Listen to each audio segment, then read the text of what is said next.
جی عزیز دوستو، السلام علیکم۔ آپ دیکھ رہے ہیں اردو ادب لیکچرز، اور آج ہم مشہور ترقی پسند ناول نگار عزیز احمد کے ایک نمائندہ ناول گریز کا تنقیدی جائزہ جو ہے وہ آپ کے سامنے رکھ رہے ہیں۔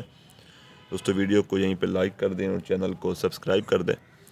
ترقی پسند تحریک سے وابستہ عزیز احمد کامیاب ناقد، ناول نگار اور افسانہ نگار ہیں۔ اردو ناول کو نئے تجربات اور تکنیک سے متعارف کرایا۔ 1943 میں شائع ہونے والا ان کا سب سے کامیاب اور شاہکار ناول گریز ہے۔ یہ ناول 16 ابواب پر مشتمل ہے اور 1926 سے 1942 تک کے عرصے کو جو ہے اس ناول میں دکھایا گیا ہے۔ محمد پرویز خان اپنے مقالے جس کا عنوان ہے ترقی پسند اردو ناول کا فکری و فنی مطالعہ میں اس ناول کے بارے میں لکھتے ہیں۔ عزیز احمد نے گریز میں اس دور کے تعلیم یافتہ نوجوانوں میں جنس پرستی کے سبب پیدا ہوئی اخلاقی گراوٹ کے پردے میں ان کے ذہنی انتشار، داخلی کرب و اضطراب کو کہانی کے پیرائے میں پیش کیا ہے۔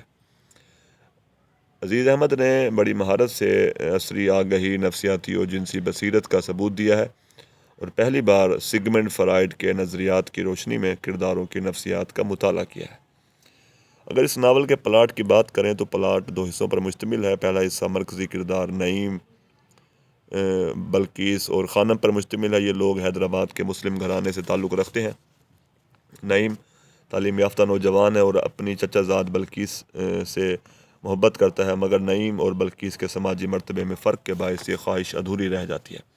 نعیم ICS میں منتخب ہونے کے بعد ٹریننگ کی غرض سے لندن چلا جاتا ہے۔ نعیم لندن جاتا ہے اور لندن میں قیام کے واقعات جو ہے وہ دراصل پلاٹ کا دوسرا حصہ ہے۔ نعیم پیرس اور دوسرے یورپی شہروں کا دورہ کرتا ہے۔ وہ کراکسلے، ہروشا، ہیرن پال، ایلس وغیرہ سے ملتا ہے۔ وہ بلقیس کی یادوں کو زندہ رکھتا ہے مگر آہستہ آہستہ یورپ کی رنگین فضاؤں میں کھونے لگتا ہے۔ نعیم یورپی فضاؤں میں کھو کر نائٹ کلبوں، ڈانسنگ کلبوں اور ہوٹلوں میں وقت گزارنے لگتا ہے۔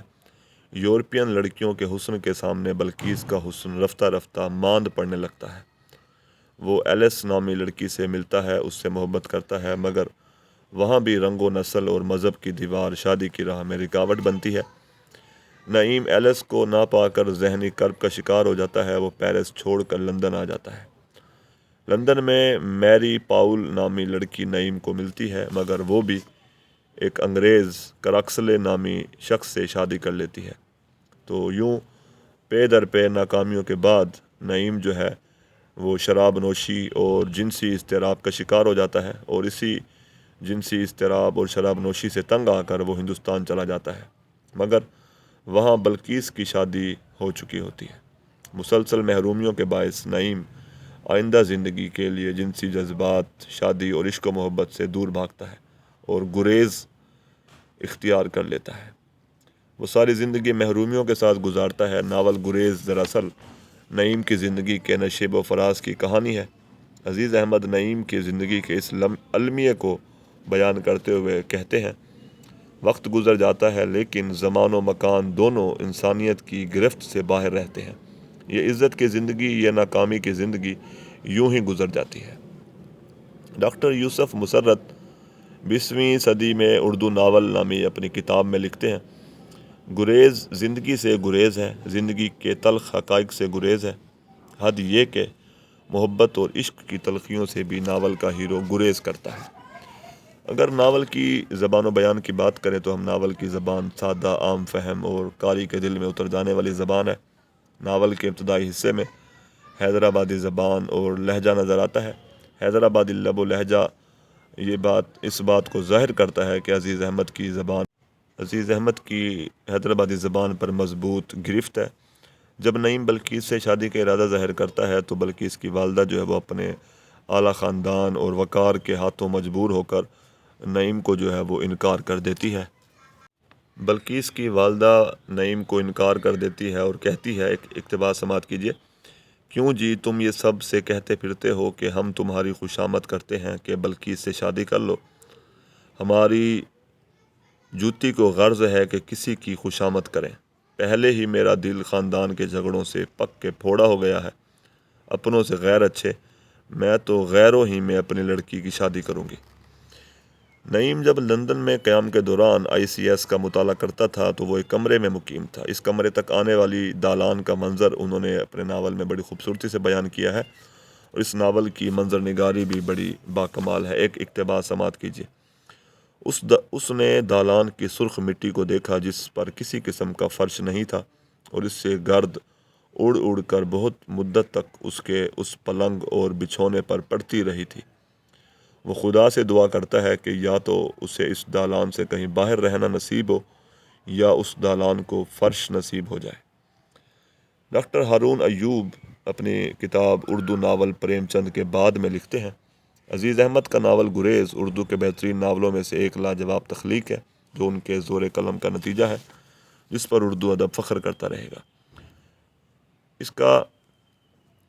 اس ناول کا جو جاندار اسلوب ہے اور بے باک طرز بیان ہے، بے مثل تکنیک اور جذبات نگاری ہیں، یہ ایسی خصوصیات ہیں جنہوں نے جدید ناولوں میں گریز کو نمایاں حیثیت عطا کر دی ہے۔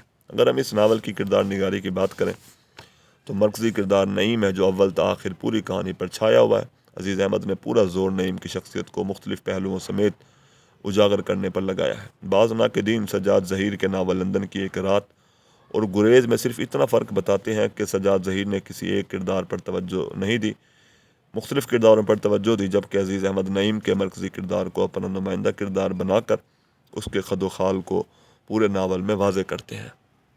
نعیم کا کردار پڑھا لکھا کردار ہے، مگر معاشی صورتحال، نظریاتی کشمکش، اس وقت کی بین الاقوامی سیاسی اور سماجی صورتحال اور اس کا عصری شعور جو ہے وہ اس کی زندگی کو انتشار اور بے کیفی کا نمونہ بنا دیتا ہے۔ یعنی وہ جتنا زیادہ جانتا ہے اتنا ہی زیادہ پریشان ہونے لگتا ہے۔